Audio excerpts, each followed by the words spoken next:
Welcome in, Warchant TV, warchant.com. I'm Jeff Cameron. There's senior writer Corey Clark. We continue our spring football position previews, and this is actually a lot of fun to do. It's a lot of fun to talk about, and you don't want to miss them as we do them, so don't forget to like and subscribe. That way you get a notification letting you know, hey, man, there's another one up.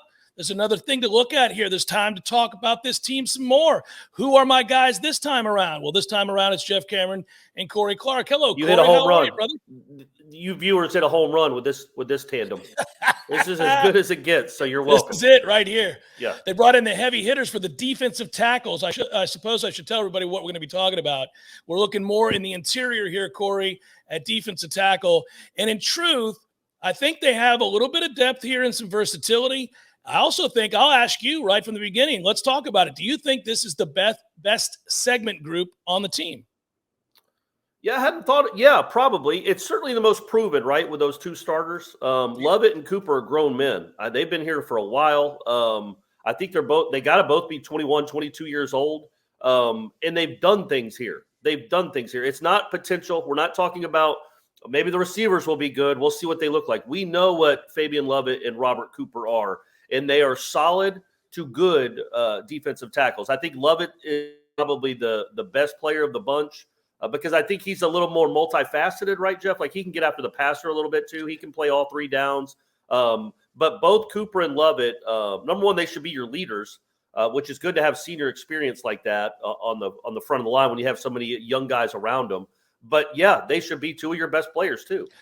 Well, I thought that was some of the best news that Florida State could have gotten as soon as the season ended, right? Whereas there was a thought that Lovett was on his way to the NFL. Yeah. And then you find out that he's coming back. So that was the first real infusion of life and excitement about, hey, man, we got a really good player who had an option to maybe go pro. I mean, he's a legitimate draft pick in the waiting. And I do love his versatility and his size at 6'4", 310 pounds, redshirt junior. He's a really good player. And Big Coop, man, as solid as they come. I mean, obviously, to get him back to have a redshirt senior at 340 pounds, he's almost immovable. He's very productive, good player. We're right to start there because I think everybody thinks about this group and they think, okay, Lovett and Cooper is where we start. By the way, just for people out there, of course, we're looking interior. Dennis Briggs was last year in the interior.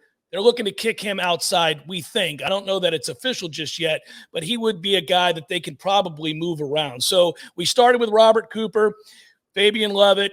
I don't know if you want to go from there to perhaps Malcolm Ray, who I thought at the end of last year, Corey, flashed a little. I thought Malcolm Ray started to show like he could be a guy that gets more snap count this year because he not only held his own, he made plays late in the year. He flashed to me. Yeah, I agree. I think that Malcolm Ray was a guy that, we get so lost in these if they don't play well early, if they don't do anything early. And I always come back with this particular team to Deloach. And Deloach did nothing for a year and a half. And I had forgotten he was on the team. And then he starts the first game against Notre Dame. And I'm like, all right, Kalen Deloach, or he at least played a lot in the first game. And by the end of the year, he was one of their best defensive players in the Boston College game. He was great. Like he had moments where he became not just an afterthought, but a forethought, like a guy that okay, he's one of the best players on your defense. Certainly your best linebacker last year, which I know wasn't a high bar to clear. Malcolm Ray to me was the same way. Like early on in the year, I kind of forgot, okay, is he even a part of this team? Is he really good? Is he a part of their plans? Is he a part of the depth chart? But he came on so much late in the year that you go into this year thinking, okay, maybe he takes another step up. And going back to Lovett, Lovett had some dominant times last year. Yes. Now it helped who he had beside him on the edge. That one of them had to get double teamed, so he didn't get a lot of double teams. But if Lovett can play like that again or take even another step and maybe require teams to double team him, because he's the one, right? I think out of these five guys that we just showed, he's the one that could probably necessitate a double team if he's playing well, if he's at full speed and full health. And that just opens up everything for everyone. You know what I mean? Then everybody just has to be one-on-one blocks. Well, and if you think back to, Corey, you're right, and we think about an offseason in Coach Storm's program where you get bigger and you get stronger. He's already a big, strong dude. Yeah. You're talking about Lovett. And now you have an opportunity, again, think about a guy who was a redshirt sophomore in Malcolm Ray, who I just brought up a moment ago. He was going into the season, I think, at 280, somewhere in that neighborhood. You get him up to around 290, puts on good weight, obviously continues to foster his technique and get better. Big Coop, we already know you can trust. I'll tell you what, the next guy, and by the way, I loved Briggs last year. Cheap shot against Louisville. He gets kneecap there.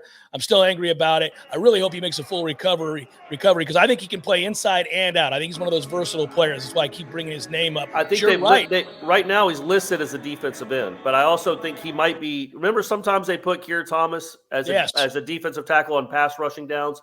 I think they might do that with Dennis. I would assume maybe they do that with Dennis Briggs on third downs. Yeah, another guy that flashed last year was Jarrett Jackson, and he's a big guy too. At 6'6", 300-plus pounds. We got to bring him into this conversation as well. I think he continued to get better and improve as the year went on. Again, what we're talking about here is a segment group. When we get asked to do this, right, we go through and, you're going to look back over, refresh your memory about how productive a guy was or wasn't, or a guy they're relying on as maybe to mature and become a better player.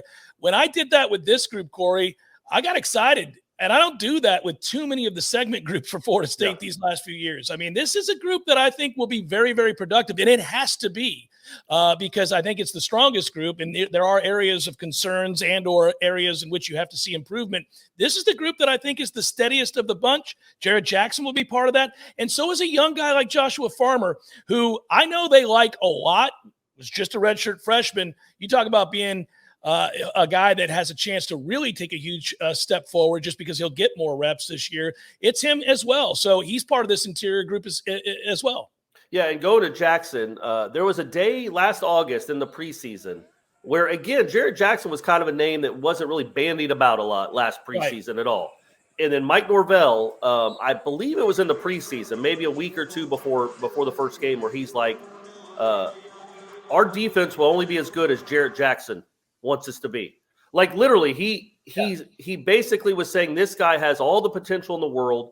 If he can give us consistent effort and consistent play, maybe not even effort, just be good from day to day and get better every day, he has a chance to be a real impact player for the defense. Now, that didn't really materialize in 2021, but he did make some plays. And when there were plays he made when he was on the field where you're like, oh, that's what Norvell sees him. Right? Mm-hmm. Like he's 6'6", 3'0". I mean, he just looks different. He is built different. And he has some stuff to him where you're like, okay, man, if he can find it, if he can put it all together, he might not just be a good defensive lineman, he could be dominant. Now, that's a huge if. Probably an if that won't happen. Right now, he just needs to be one that can start at a pretty, I was going to say average football program, which is what this is. But, hey, we're moving on up, Jeff. It's not going to be average for much longer. But Jarrett Jackson is a guy, he's my wild card. He is a guy that if he played, just because of the way Norvell talked about him, almost imploring him because of all his size and talent, if he can find it, if he can find whatever that sweet spot is, that magic juice is, then, he makes this segment group infinitely better. Well, while we're talking about fitness, we certainly want the entire team to find the magic juice, Corey. I think it's very important that we find the magic juice with great consistency. It's not even really magic juice. Some of it's like built in labs. It's created in labs and just given out to people. You can define it. That's absolutely right. It's not magical at all. I would say this. I think the word we're looking for from Jarrett Jackson, the aforementioned Jarrett Jackson, is consistency. Yeah. You just got to be consistent. You're right. He flashed at times. There were other times you didn't know he was on the field. That can't happen. But I do think part of that group that we keep raving about here, or at least are excited to see play and believe will be very consistent, is the fact that you have guys that were emerging towards the end of last year that showed signs that they could really take a step forward coming into this season. And you marry that group of two or three guys with the guys can flat out play and proved it on the biggest stage, played well against Clemson, played well against Florida, played those big games against the better Power 5 teams, and they showed up. So you have that marriage here. And I think Joshua Farmer, really quickly, I don't want to overlook him. I know they were excited about him last year. They just thought the word I kept hearing was potential. Okay, well, this guy's not going to be asked to take a lion's share of the snaps, but can he be good when he's asked to be out there? Can he be consistent? Again, because I think they have enough guys here. Dare I say they have a little bit of rotational depth, which is pretty rare to say when you look segment by segment at Florida State's groupings. You don't find too much depth of talent. I think they have depth of talent along the defensive line. I'd feel a little bit better with one more. And the portal is out there. I mean, 5 isn't a ton. And I know Briggs will probably rotate in and out if it's a passing down, perhaps. But 5 isn't a ton. But I guess that's what they got through. That's what they got with last year was 4 or 5. It was just these 5 guys. So if there is somebody in the portal that you really, really want that can really play, I don't think you shy away from going and getting him. But I do think that, I think that Farmer, when you look at Farmer, just because Farmer is such an unknown now, but the way they talk about him, they talk about him as if he is going to be maybe not a star, but a really solid college football player. Maybe he will be a star. They really liked him a lot. So he just couldn't get on the field much last year at all because he had a lot of good guys in front of him, and he still does. But hopefully he's gotten better. Well, and I wonder, Corey, I mean, we never rely on a freshman, and we'll wrap it up here, but one of these guys that's not listed, at least officially by Florida State, as a defensive tackle on the interior is Bishop Thomas, right? I mean, you brought in a guy. You brought a guy that's nearly 300 pounds coming in as a freshman. You who knows what you get out of him, even if it's minimal number of snaps, I don't know. But you're right, there are candidates that aren't listed here that might work inside occasionally, and he might be one as well. As a reminder, as we wrap up the defensive tackle segment here, spring football preview on Warchant TV, like and subscribe. That way you get these previews and we get the refresher course going. Spring practice is right around the corner. We've got articles and videos leading up to spring practice every day until they kick it off. So we're really looking forward to it. For senior writer Corey Clark, I'm Jeff Cameron. Our thanks to Aslan as well for producing the video. You guys be well and go Noles.